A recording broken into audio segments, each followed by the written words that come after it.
मुख्यमंत्री हेमंत सोरेन के पैतृक गांव नेमरा में मंगलवार को एक बेहद ही भावुक पल देखने को मिला, जब उत्तर प्रदेश के पूर्व मुख्यमंत्री और सपा प्रमुख अखिलेश यादव दिवंगत दिशोम गुरु शिबू सोरेन को श्रद्धांजलि देने पैतृक गांव नेमरा पहुंचे। गुरुजी की तस्वीर पर पुष्प अर्पित कर अखिलेश यादव ने कहा कि उन्होंने अपना पूरा जीवन आदिवासी, दलित, शोषित और वंचितों के हक के लिए समर्पित कर दिया। उनका संघर्ष और आदर्श हमें हमेशा प्रेरित करता रहेगा। इस दौरान अखिलेश यादव ने मुख्यमंत्री हेमंत सोरेन, विधायक कल्पना सोरेन और बसंत सोरेन सहित पूरे परिवार से मुलाकात कर संवेदना व्यक्त की। गुरुजी की पत्नी से भी भेंट किया और उस समय अखिलेश यादव खुद भावुक हो गए और कहा कि दुख की इस घड़ी में पूरा देश और झारखंड आपके साथ है। आपका संबल ही मुख्यमंत्री को शक्ति देगा। गुरुजी को याद करते हुए अखिलेश यादव ने उन्हें युगों युगों तक याद किए जाने वाले प्रभावशाली जन नेता बताया, जिन्होंने समाज को नई दिशा दी। गुरुजी का जीवन संघर्ष का रहा जी। गुरुजी ने अपने लोगों के लिए, आदिवासी भाइयों के लिए, बहनों के लिए जीवन भर संघर्ष किया।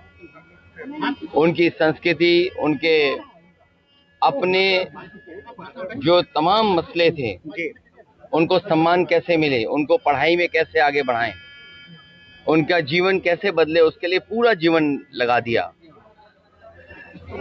जल, जीवन, जंगल, जमीन, इन बातों को लेकर के पूरा राजनीतिक उतार चढ़ाव उन्होंने देखा, लेकिन अपने राजनीतिक उतार चढ़ाव में कभी निराश नहीं हुए। वो हेमंत सोरेन जी को, जो आज मुख्यमंत्री हैं, एक बड़ी राजनीतिक विरासत देकर के गए हैं। उनके लोगों की और मुख्यमंत्री जी की जिम्मेदारी है कि उनकी विरासत को और आगे कैसे बढ़ाएं। जो उनका सपना था कि आदिवासी भाई बहन और जल, जंगल, जमीन का जो संघर्ष है, उसको और कैसे सम्मान और उनका जीवन स्तर कैसे बेहतर हो, उन चीज़ों को और आगे बढ़ाना है। आदिवासियों के जीवन स्तर को किस रूप में आप देख रहे हैं देश में? आप इधर दुनिया की भागदौड़, दुनिया की जो चीजें, बदलाव दिखाई दे रहा है, उनकी पढ़ाई को लेकर के, उनकी शिक्षा को लेकर के, और कम से कम जीवन स्तर ऐसा हो जहां वो अपने बच्चों के, अपने घर वालों की पढ़ाई कर सकें। उनके जीवन में जो परेशानियां हैं उनको दूर कैसे करें, स्वास्थ्य को लेकर के, दवाइयों को लेकर के। और जहां इतनी तरक्की खुशहाली है, वो तरक्की खुशहाली घर मकान की उनके घर तक कैसे पहुंचे। इस दुख की घड़ी में, उनके दुख में हम सब साथ हैं उनके।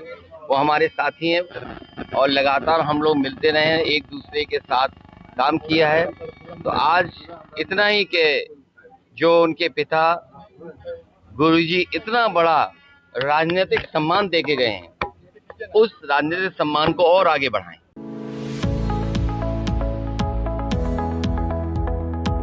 Radha Govind Senior Secondary Public School, which is established in the year 2000. This is a leading school and we always focus on the all-round development of the children. We give all the modern facilities which are required for the development of the children in this age.